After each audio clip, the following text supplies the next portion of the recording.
Hello, everyone, and welcome to CRATV, where we talk about politics, policy, and politicians, all from a conservative perspective, right here in the great state of California. So please take a moment, like and share the program, and encourage your friends to do the same. And if you haven't already done so, please make sure you subscribe to our YouTube channel, subscribe to our Facebook channel, subscribe to our Rumble channel. This is important so that you can actually participate in the live chat as the program is taking place. So please make sure you do that, and also make sure you encourage your friends to do the same. Also, want to remind you, coming up, we have a pretty big event that will be coming up very, very soon. It is the 2022 annual convention for the California Republican Assembly. That's right. It's a phenomenal event. It's going to be coming up. In fact, here, let me show you a quick promo video so you can get an idea of exactly what will be taking place at Knott's Berry Farm.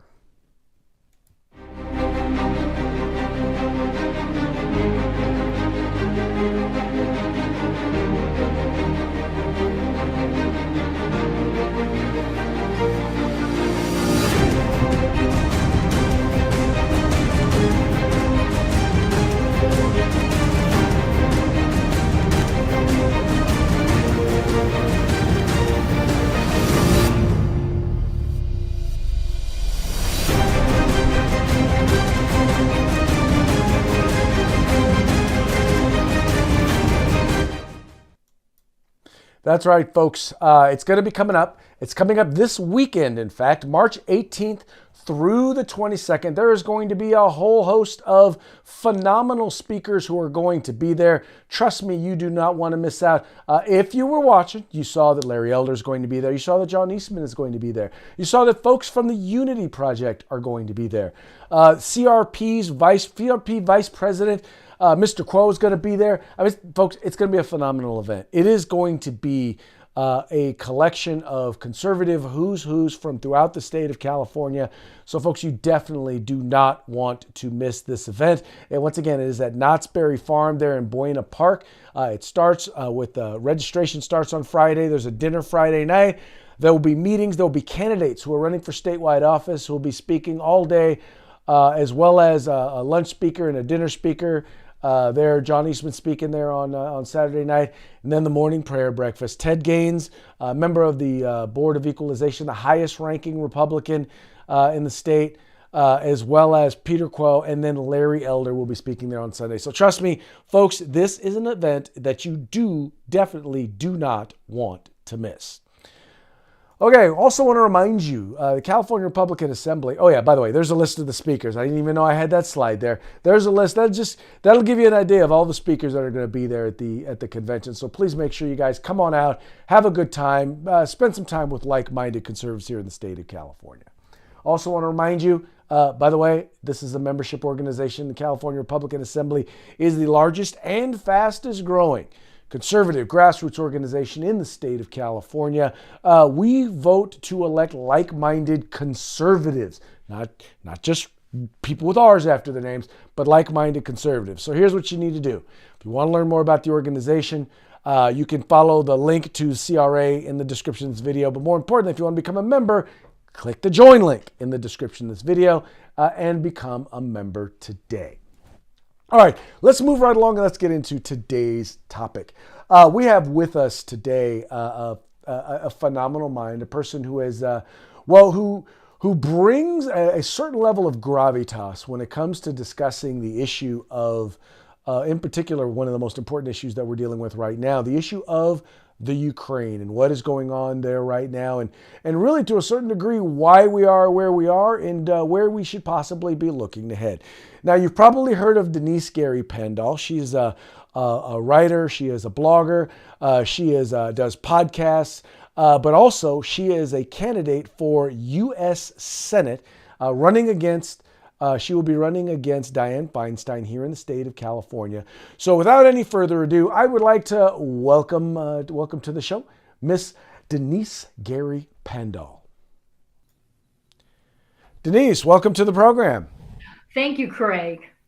Excellent. So tell us, now you seem to bring a unique perspective, or at least a very informed perspective on the things that are currently taking place in Ukraine. So I guess I'll start off by just letting you go ahead and kind of introduce a little bit about your background and your perspective on the things that are taking place over there.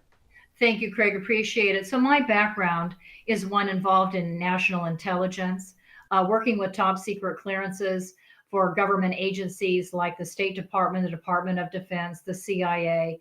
And one of the things that is deeply disturbing me about what's going on in Ukraine and in Eastern Europe is the fact that the Budapest Memorandum, which was signed under the leadership of President William Jefferson Clinton, promised Ukraine and two other countries, as a matter of fact, that were former Soviet republics, that they had security assurances that not only the United States, but the United Kingdom and Russia would make sure that they were secure. And then again, under another Democratic president, Obama, again, an agreement was signed called the Minsk agreements. There was a Minsk agreement 1 and a Minsk agreement 2. And once again, the United States signed up and promised to provide guarantees to Ukraine. And then last November, under the Biden administration, we signed a charter which said we had a strategic partnership with Ukraine. And that strategic partnership meant that we were providing security guarantees and assurances to Ukraine. Now, in February of this year, Vladimir Putin said that the Minsk agreements were expired. Not only did he say that in February, but last March, at this very same time, he was amassing troops on the Ukrainian border. So what the leader of the free world should have done at that point was help Ukraine prepare for war and the readiness, being ready to enter battle. But this president didn't do that. William Jefferson Clinton did not do that. Barack Obama did not do that. Bush didn't. President Trump was the only president that looked at that arrangement, that agreement, those memorandums, and said, okay, we're going to give you Stinger missiles to take down those planes, those fighter aircraft from Russia, and we're going to give you these Javelin missiles to take out tanks. And that was great. But even Biden again, the intelligence agencies, and I come out of that background, intelligence officials were telling the president of the United States, and he knew that Vladimir said that these agreements and assurances by the United States and by Russia were over. He was no longer going to honor them, that at that moment, this president, the leader of the free world, needed to make sure that Ukraine could defend itself, and he did not. So what is going on today in terms of these crimes against humanity, and that's what they are under the Geneva Convention. Vladimir Putin is committing crimes against humanity. He's committing war crimes. And once again, we haven't done everything possible to prevent Ukraine from being utterly and completely destroyed. And I want to say thank you to Estonia. My people are from Eastern Europe. They're from Estonia and from Latvia. And Estonia was the first NATO country to stand up yesterday and say, I want to help clear the skies. I want to help protect the Ukrainian civilian population. And I'll tell you one other thing. I know you're ready to jump in, but one other thing. Those planes that are in Poland, that again, another NATO ally wanted to supply to Ukraine so they could end these airstrikes over their civilian population. Biden put a stop to that. And I understand that he doesn't want to escalate the war, but I hope your audience appreciates the fact that every time the leader of the free world, President Biden, stands up and says, I don't want to escalate this, Vladimir Putin, the Russian dictator, escalates it. And those planes on the ground in Poland, there are Air Force pilots out there that know Those planes were right there on the border. They could have pulled those planes across. They could have literally pulled them across the border because Ukrainian Air Force pilots are trained on those Soviet MiG fighter Well, jets. it's funny you say that because isn't that exactly what happened in World War II, where we literally we required the Brits to actually pull the fighters that we were giving to them, that we were allowing them to have, pull them across the border to Canada, so we could say that yeah, no, we're they're doing this themselves. But my question is, what's the maximum level of involvement that the U.S. can have under helping them? You said prepare for armament, or we had the security agreement, right? Security readiness The agreement, Budapest Memorandum in 94, then the Minsk agreements again in 2014, when again Russia invaded Ukraine right? and annexed the Crimea. And Obama literally did nothing but supply them with blankets. I mean, we're not we're not showing our enemies. Right. We're not telling them, we're not messaging to them. We are a strong country and we will stand by our international agreements. So that messaging Oh yeah. says we're weak and we're vulnerable and our Mhm. allies will not trust us and it will hurt us in terms of being able to influence the international community because they won't trust us to stand by our international Well, agreement. exactly. I continue to say, and a lot of people are saying, well, right now, the only thing more that they could possibly be doing is, well, you don't want troops involved, do you? And my response to a lot of people is, if we had been doing more a lot earlier, I mean, the whole time that Biden was saying that, well, we know they're going to invade, we know they're going to invade. Why were we not taking action even before then, if that is in fact Because what we knew? he's the appeaser in chief.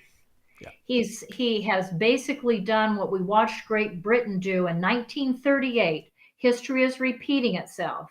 And the Munich Agreement was an agreement that Great Britain and France broached with Adolf Hitler and the Nazis, the National Socialists of Germany, and said, we'll give you Czechoslovakia, but please do not invade any other countries. And of course, Adolf Hitler said, we won't invade any more countries in Eastern or Western Europe. We'll stop. Just give us Czechoslovakia and we'll stop.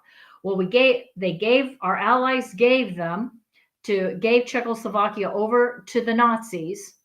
And of course, we saw what happened to Czechoslovakia. It was demolished, and the Jewish population was placed in concentration camps and gassed or executed. And I look at this situation again and I think, this reminds me of 1938. It's like Biden and the Democrats and leftists are always weak on national security. They've never been strong on national security. And Biden is willing to say, okay, we'll give up on Ukraine. Last March, he should have made sure that Ukraine had every piece of lethal weaponry available so that in fact, when February rolled around in 2022 of this year, Vladimir Putin might never have said that the Minsk agreements were expired. He was no longer interested or going to abide by those agreements, and he couldn't care less. Basically, what Vladimir Putin said to us is, I couldn't care less about the strategic partnership that the Biden administration signed with Ukraine in last year, November 2021. And think about what's happening. So now Vladimir Putin has invited Hezbollah. These are Islamic terrorist groups and cells that we have operating in the United States and operating around the Middle East and around the globe. Hezbollah, the party of God, is now being sent into Ukraine to commit atrocities. Now, consider, these people don't have a problem beheading innocent civilians, whether they're women and children or men. So atrocities will likely escalate as Russia brings in Islamic terrorists. And I think it's also important to note that Russia has helped funded this nuclear weapons development in Iran. And I want the audience to know that the United States excuse me, has been literally allowing Russia to negotiate a new treaty with Iran that promises to release millions and billions of dollars to Iran that they can use to further fund Islamic terrorism against the United States and our ally Israel. And we just saw this last week, Iranian missiles landing in Erbil, Iraq, next to our consulate. Excuse me. All right. Well, let me ask you one last question. So obviously, there's no real way out of this unless Putin has to have, for lack of a better term, an off-ramp. Kind of like Sun Tzu said, you surround your enemy on three sides and give him a chance to be able to get out of it in order to end this conflict. Do you see a way that we can allow him an off-ramp, a way in order to get out of this without further escalation, without having to put American or NATO troops on the ground, or having American troops or NATO troops be engaged? If you're asking me if I think there's a way for the United States government to help Putin save face, I don't believe there is.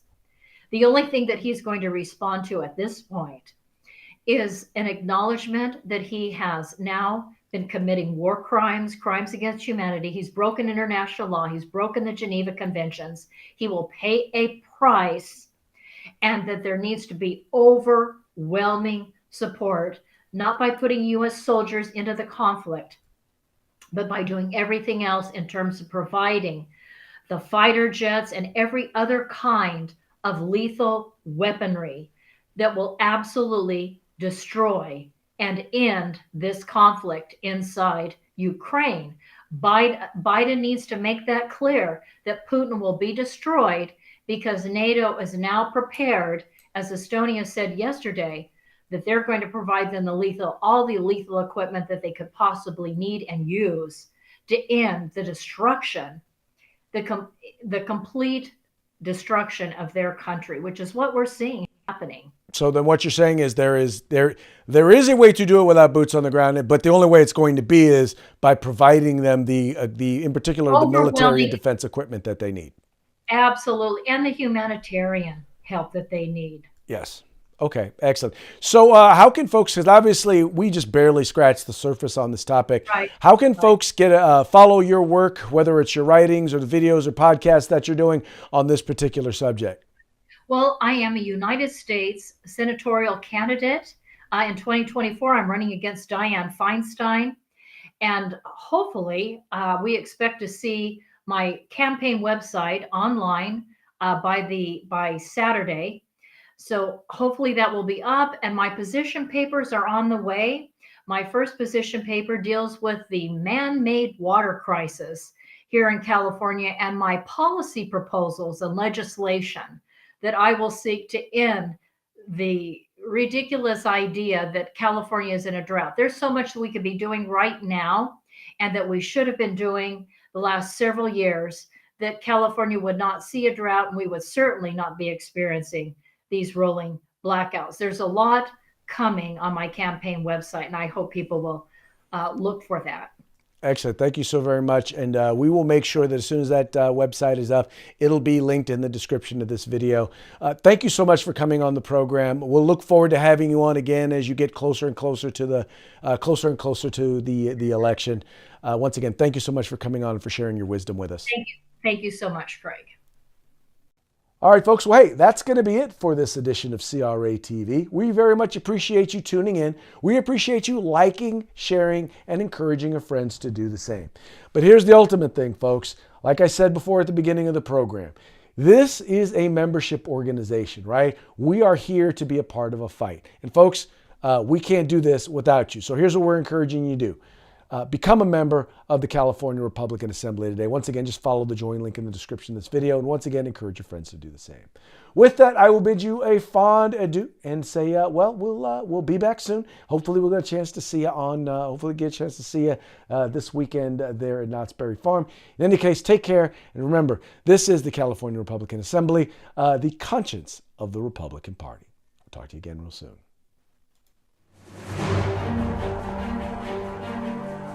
Thank you.